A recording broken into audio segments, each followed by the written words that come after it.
What's the meaning of crat?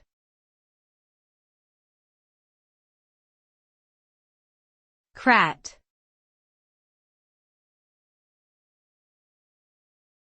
Crat.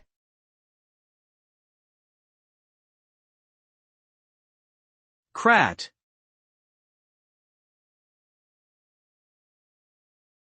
Crat.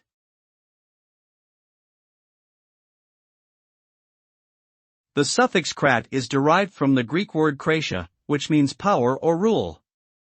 When added as a suffix to a word, it usually implies the notion of someone who holds or exercises power over a particular field or domain.